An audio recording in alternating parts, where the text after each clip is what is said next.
Okay, so this brings us to the next section of our lecture, which is about the discrimination in labor market. And labor market discrimination exists when among similarly qualified people, some are treated disadvantageously in employment on the basis of different things. It can be race, it can be sex or gender, it can be age, it can be sexual preferences, physical appearance, or disability. And pe- workers who belong to disfavored groups may be paid less for the same work, they may be denied promotion, or may simply be excluded from higher paying or higher status occupation. And historically, much of labor market discrimination was against women and minority, particularly against African Americans and other minorities, and it was based on the racist belief that certain groups were innately inferior. And similarly, for women, some of the discrimination against them was based on sexist notions of inferiority. But gender discrimination is also historically rooted in social norms that reserved better paying jobs for men who were assumed to be the people who were supporting families, while making women who were assumed to have a husband to look after them as providing unpaid household labor and family care, right? So, and discriminatory attitudes are not just held by employers, that is an important point to remember. They may also be held by customers or co workers, which can pose a dilemma for employers, even if they themselves are not prejudiced. And if we look at labor market discrimination in US, based on this figure, which compares median weekly earnings in the United States for full-time, year-round workers in various groups. So remember this. So this is all about full-time, year-round workers, not even about part-time workers who work in the secondary market in the dual economy. And this graph uses US Bureau of Labor Statistics data, and the median incomes are at a level where half of the people in the group make more and half make less. So we are talking about not the mean income but the median income, which is at the middle of all incomes. If we see the median earnings, we see that it varies very significantly both by race and sex. The median earnings of black male workers were only 71% of the earnings of their white male counterparts, and the median earnings of Hispanic male workers were only 70% of the white male earnings.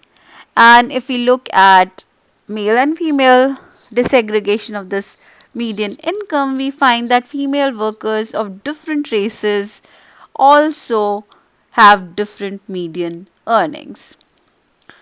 Although the differences between these are less pronounced, but we still see that white female worker have a better income than African American workers and Hispanic workers.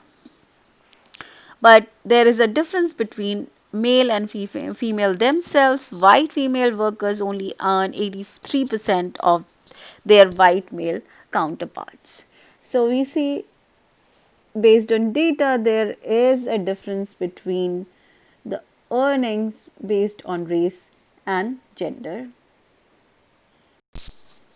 And when we talk about labor market discrimination based on gender, we need to talk about two other things, because even after considering differences due to experiences, training, and uh, there is still differences left between men and women.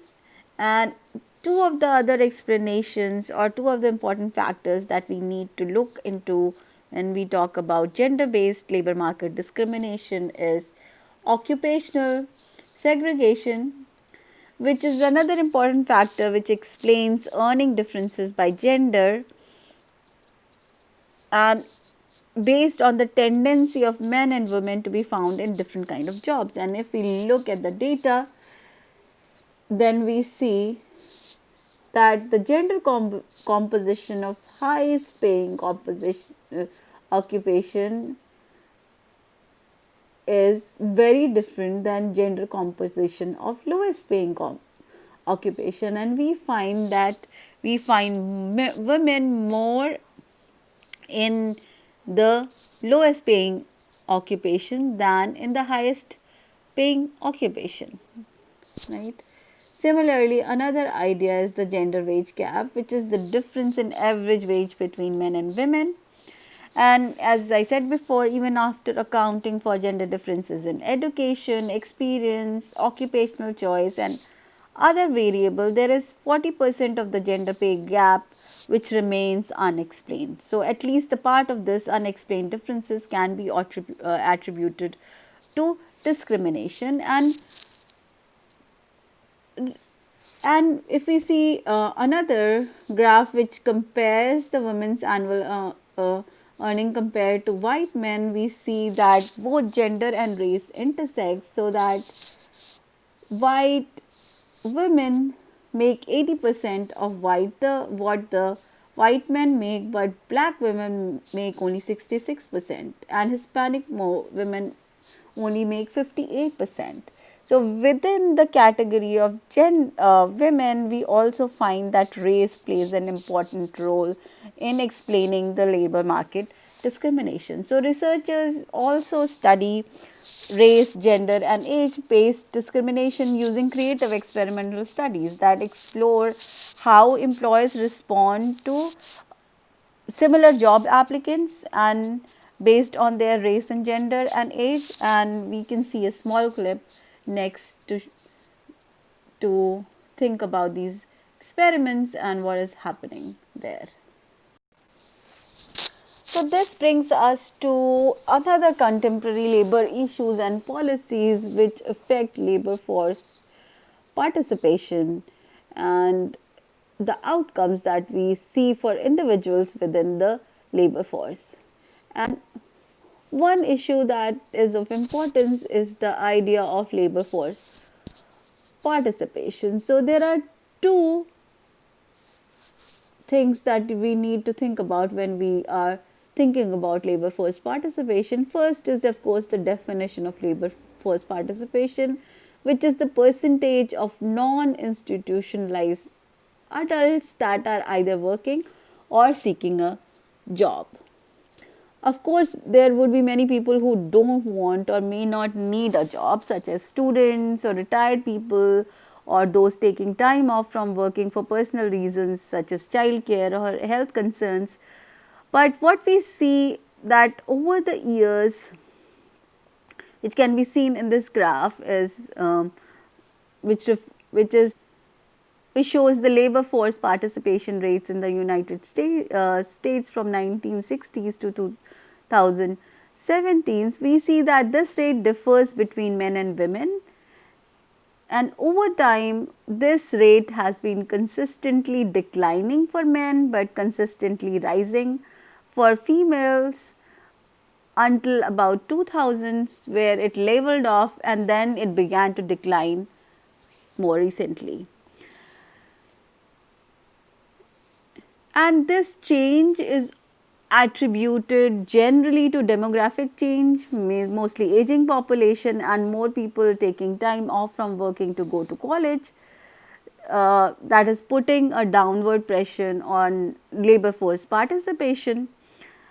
But another factor that economists and social scientists in general are more concerned about is the frustration of people when looking for acceptable jobs. So, US Bureau of Labor Statistics measures the number of discouraged workers, which are those workers who looked for a job within the last year but stopped because they believed that there were no jobs available matching their skills. So, if there are more and more of such discouraged workers in an economy, that would mean that economy is not doing well, and that is what will attribute this decreasing of labor force participation. So it is a question of further research to look at these factors and think about this labor force participation.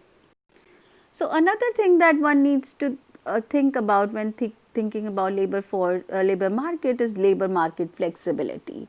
And for much of the 20th centuries, top jobs tended not to be flexible at all. Most people with good jobs tended to work Monday to Friday, 40 hours a week for a wage or a salary with benefits.